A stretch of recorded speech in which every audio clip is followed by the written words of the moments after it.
Hello? Yes. আচ্ছা আহি আছ অ'কে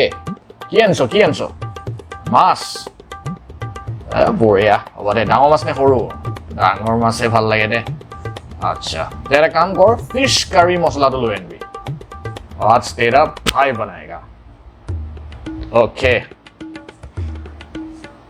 पर सवाल उठने लगे हैं जिसके चलते हांगकांग ने इन दोनों मसाला ब्रांड्स के कुछ प्रोडक्ट की बिक्री पर रोक लगा दी है। ये रोक इसलिए लगाई गई है क्योंकि इन मसालों में काफी अधिक मात्रा में एथिलीन ऑक्साइड पाया गया है जो कि सेहत के लिए हानिकारक होता है और इससे कैंसर का खतरा भी बढ़ सकता है। इस प्रतिबंध के बाद भारत हेलो सुन বইল চিকেন খাবি ৰিচেণ্টলি এটা ডাঙৰ কণ্ট্ৰভাৰ্চি ওলাইছে যোনটো আপুনি আৰু মই জনা বিৰাট উচিত MDH আৰু এভাৰেষ্ট মছলা দুইটা ব্ৰেণ্ডৰে এটা ডাঙৰ নিউজ শেহতীয়াকৈ আমি শুনিবলৈ পাইছোঁ যোৱা মাহত চেণ্টাৰ ফৰ ফুড ছেফটি হংকঙে এটা প্ৰেছ ৰিলিজ দিলে যোনটো ওলোৱাৰ পাছত সকলো মানুহৰে এটা বহুত ডাঙৰ চিন্তাৰে সন্মুখীন হৈছে ইয়াতে এইটো পোৱা গৈছে যে MDH আৰু এভাৰেষ্টৰ 4টা মছলাত ইথানেল অক্সাইড বুলি এটা কেমিকেল পোৱা গৈছে যোনটো লং টাৰ্মত ক্যান্সাৰ কজিং হ'ব পাৰে ইথানেল অক্সাইডক international agency for research and ক্যান্সাৰে গ্ৰুপ 1 কাৰ্চিনোজেন বুলি ডিক্লেয়াৰ কৰিছে এটা গ্ৰুপ 1 কাৰ্চিনোজেন হয় কি গ্ৰুপ 1 কাৰ্চিনোজেন এটা এনেকুৱা কম্পাউণ্ড হয় বেসিক্যালি এটা এনেকুৱা কেমিকেল যাৰ পৰা আমাৰ মানুহত শৰীৰত লিম্ফয়েড ক্যান্সাৰ আৰু ব্ৰেষ্ট ক্যান্সাৰ পৰ্যন্ত হ'ব পাৰে এই হংকঙতে নহয় আকৌ তাৰ পাছত 18 তাৰিখে ছিংগাপুৰ ফুড এজেন্সিয়ে এটা প্ৰেছ ৰিলিজ দিয়ে য'ত এই ইথানল অক্সাইডৰ তেওঁলোকে উল্লেখ কৰে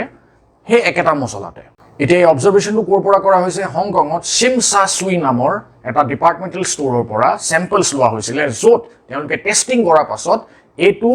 ফেক্ট কৈছে যে ইথানল অক্সাইড এটা প্ৰেজেণ্ট আছে আৰু সেইটো পাৰ্মিছিবল লিমিটতছে বহুত ওপৰত এতিয়া এই পাৰ্মিছিবল লিমিটটো অনলি আমাৰ সাউথ ইষ্ট এছিয়ান কাণ্ট্ৰিজবোৰতহে আছে কিন্তু ইউৰোপত এটো পুৰাপুৰিয়ে বেন কৰা বস্তু এটো আপুনি কৰিবই নোৱাৰে কাৰণ লং টাৰ্মত এটো ক্যান্সাৰ কজিং বহুত হাই লেভেলত হ'ব তাৰ বাহিৰে ইথানল অক্সাইড আৰু কি তাৰ কামটো কি যোনটো স্পাইচেছত এড কৰা হয় বেসিক্যালি হেতু এটা প্ৰিজাৰ্ভেটিভ হিচাপে কৰে আৰু ইনসেক্টিসাইড হিচাপে কৰে য'ত বেসিক্যালি হেই যোনটো মছলা আছে হেতু অলপ বেছি দিনৰ কাৰণে ভাল হৈ থাকক আৰু ইনসেক্টবোৰ তাতে নুঠক ঠিক আছে এতিয়া বেসিক্যালি হেতু এটা ষ্টেৰিলাইজাৰ হিচাপে কাম এতিয়া ইথানল অক্সাইডটো বেলেগ কোনকিটা জায়গাত এপ্লিকেশনছবোৰ দেখা যায় এটো নৰমালি দেখা যায় যে গাড়ীৰ যোনটো কুলেন ঠিক আছে কুলেনত ইউজ কৰা হয় ইথানল অক্সাইড বস্তুটো যাতে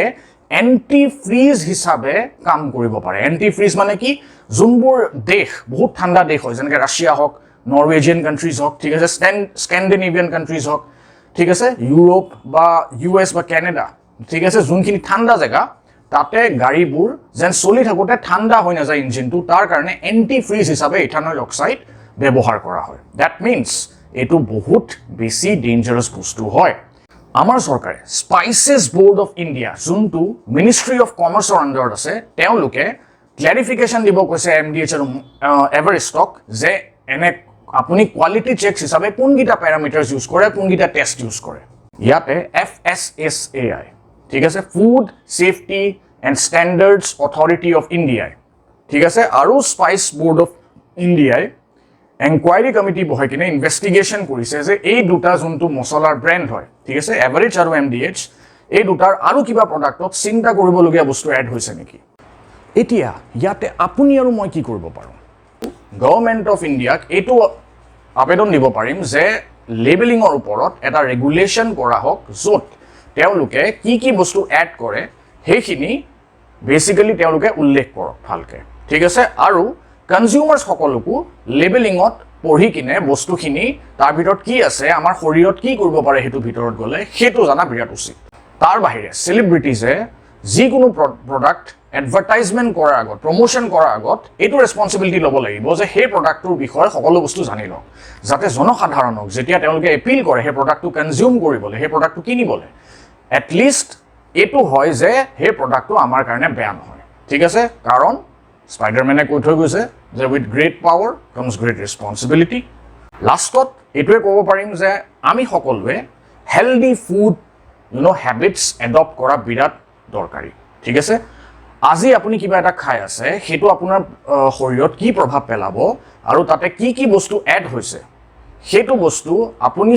চিন্তা চৰ্চা কৰা বিৰাট জৰুৰী হয় ঠিক আছে গতিকে কি কৰিব পাৰো পেকেজড ফুডছ যিমান পাৰে এভয়েড কৰিব ঠিক আছে বজাৰৰ দোকানত যি আপুনি পেকেজড ফুডছ পায় সেইখিনি এভয়েড কৰিব জাংক ফুড এভয়েড কৰিব যিমান পাৰে ঘৰত বনোৱা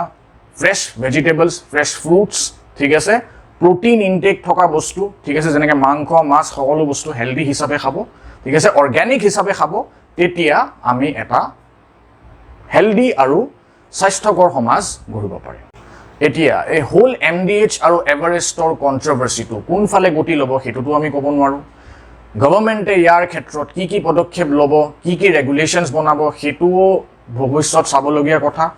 আৰু মানুহৰ ফুড হেবিটছ আৰু চিন্তাধাৰা কিমান পৰ্যায়লৈ সলনি হ'ব সেইটো আমি ক'ব নোৱাৰো সেইটো সময় ক'ব ভিডিঅ'টো চাই যদি আপোনাৰ ভাল লাগিল আৰু কিবা প্ৰডাক্টিভ ইনফৰমেশ্যন পালে আপোনালোকৰ প্ৰিয়জনক এই ভিডিঅ'টো ফৰৱাৰ্ড কৰক যাতে তেওঁলোকেও জানে খুবেই দৰকাৰী বস্তু আমাৰ স্বাস্থ্যৰ লগত ৰিলেটেড বস্তু গতিকে এনেকুৱাই বিভিন্ন ফেক্টছৰ ওপৰত আৰু ভিডিঅ' লৈ আনিম আপোনালোকে please like share and subscribe কৰিব ধন্যবাদ